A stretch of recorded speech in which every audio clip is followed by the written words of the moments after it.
మరో breaking news చూస్తున్నాం. చంద్రగిరి గొడవలపై చెవిరెడ్డి భాస్కర్ రెడ్డి నిన్న కీలక అంశాలు చెప్పారు.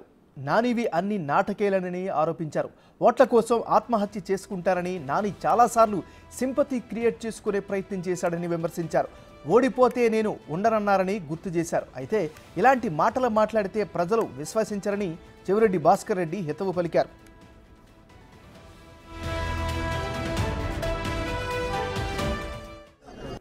భవిష్యత్తులో కూడా ఎవరి మీద దాడులు చేసి ఆనందం పొందాలని అనుకోను, ఎదగాలనుకోను.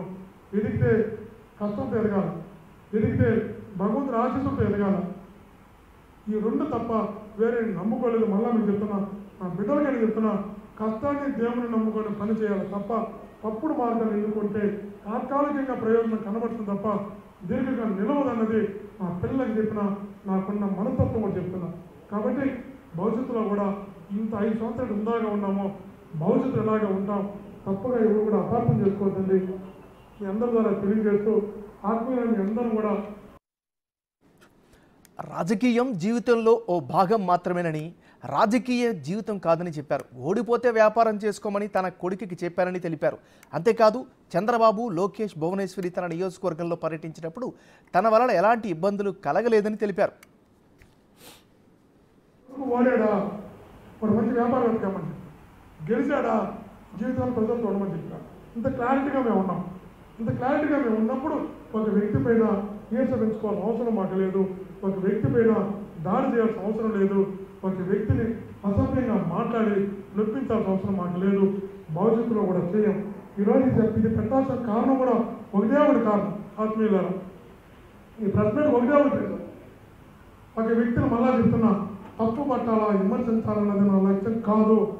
కానీ వాస్తవం తెలియకపోతే, వాస్తవం చూపించకపోతే భాస్కర్ రెడ్డి ఏంది, మనం చూసిన భాస్కర్ రెడ్డి ఏంది, మన దగ్గర గమనించిన భాస్కర్ రెడ్డి ఏంది, ఇలా జరుగుతున్న దాడులు ఏంది, ఇటాడి ఇతను చేస్తున్నాడు అనుమానం మీకు కలుగుతుంది, ప్రజలకు కలుగుతుంది, సమాజానికి కలుగుతుంది.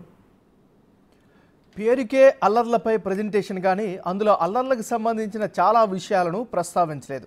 దీంతో తెలుగుదేశం పార్టీ అభ్యర్థి నానిపై జరిగిన దాడిని పక్కదోవ పట్టించే ప్రయత్నం చేశారని టీడీపీ నేతలు ఆరోపిస్తున్నారు. నేనేం చేస్తాను, ఇంటికి వెళ్ళిపోయినా గమ్ముని దేవుడున్నావే, నువ్వు గమ్ముని ఇంటికి వెళ్ళిపోయి, నువ్వు గమ్ముని ముందుకు వెళ్ళుంటే, నువ్వు కాళ్ళు దిక్కున్నావు ఉంటే, నీ గమ్ముని దిక్కున్నావు అంటే ఈ తమ ఇష్టమే లేదు కదా. ఒక 100 మీటర్లు ముందుకు వెళ్ళింటే బాడీ పెట్టుకుని పోతుంది, పోలీసులు తాళా ఉంది. 100 మీటర్లు ముందుకు వెళ్ళింటే గొడవ లేదు కదా. నేను వెళ్ళి నా ముందు సార్ నేను వెళ్ళిపోయాను కదా. నువ్వు అలా వెళ్ళిపోయి ఎవరు వచ్చాను నేను దిగావు, వెళ్ళిపోయిన బాణాలు పట్టుకొచ్చారు, మనం వాళ్ళు కొట్టారు, వాడు బయటకి జరుగుతుంది కదా. వాళ్ళు ఏది తప్పే, కారు ముందు దాడి చేయాలనుకోవడం కూడా నూతన తప్పే. అది కూడా నాకు ఇస్తున్నాను, నాకు సంస్కృతి కాదు. కానీ మీరేం చేశారు, వాళ్ళు పట్టుకొచ్చారు. అంత పెద్ద ఇన్సిడెంట్ జరిగిపోయిన ప్రపంచంలో జరిగిపోతుంది. పైన ఫైర్ చేయాలి, వేరే మంత్రులు కాకపోతే ఇప్పుడు మీరు ఇన్నర్ ఎక్కడైనా ఇప్పుడు ఆ పిల్లడు కాలు బుల్లెట్ ఎక్కి, ఇంకో పిల్లడు కాలు బుల్లెట్ ఎక్కి, ఇద్దరికి ఎక్కినాయి. ఆ పిల్లడు కాలు బుల్లెట్ తీస్తే వాళ్ళు చచ్చిపోతారు. వాళ్ళు కాపాడుకుంటే అపోవాలని పెడుతున్నాం. ఏ సంబంధం లేకుండా గంటలు కాలు ఫైర్ చేయాలి. కాలు కాకుండా గంటలు మాత్రం మంత్రులు కలుగుతారు తప్ప ఇది గవర్నమెంట్ కలిసారా, నాని గారు కలిసి నాకు అర్థం కాదు. డైరెక్ట్ మంత్రులే కలుస్తారు. ఇప్పుడు మంత్రులు తప్పకుండా మాట్లాడాలి. ఇప్పుడు ఎందుకు చెప్పాల్సి వస్తుంది, రోజుకు ఒక పరామర్శ చూస్తున్నారు, రోజుకి జరిగిపోయింది అంటున్నారు, రోజుకైనా దాని మీద దాడి చేసి మిమ్మల్ని విడుదల చేస్తున్నారు. నిజంగా విడుదల అయితే ఆ మనస్తత్వం మాకు ఉంటే 5 సంవత్సరాల్లో ఏ రోజైనా మేము కారణం చేసామో చెప్పండి.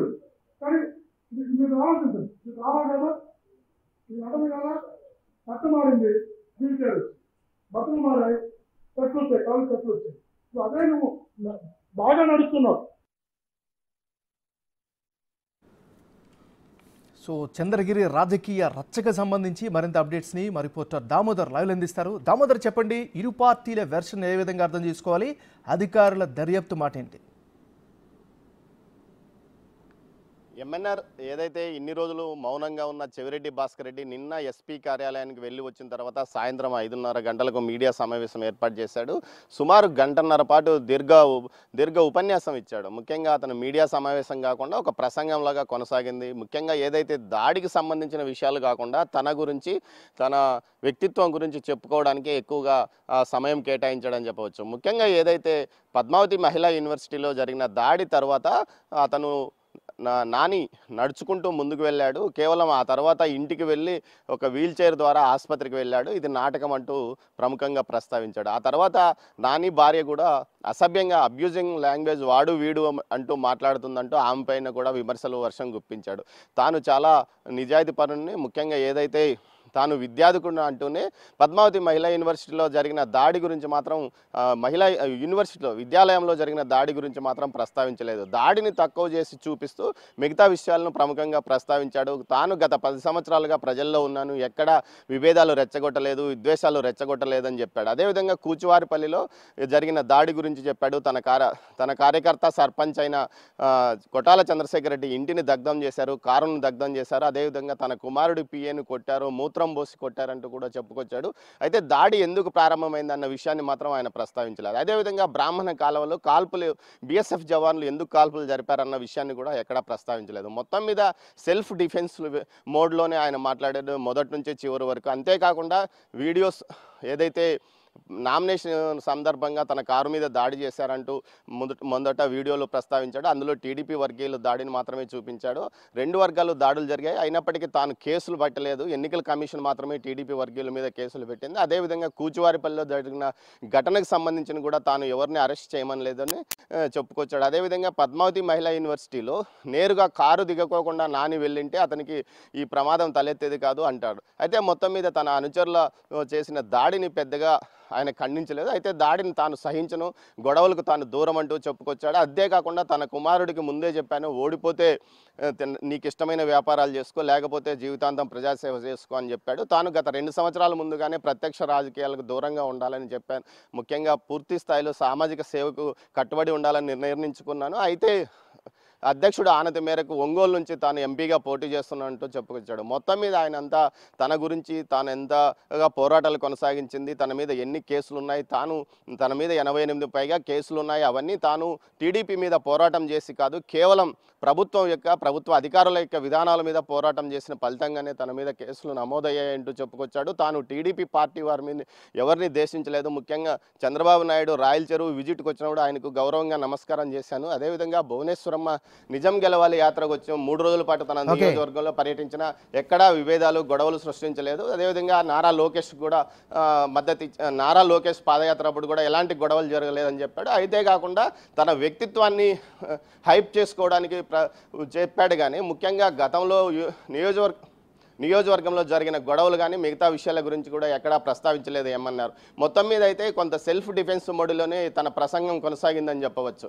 అయితే ఈరోజు కానీ రేపు కానీ దీనికి సమాధానం తాము చెప్తామంటూ పులివర్తి నాని కానీ ఆయన సతీమణి కానీ అంటున్నారు. Over to studio. Right, thank you Damodar.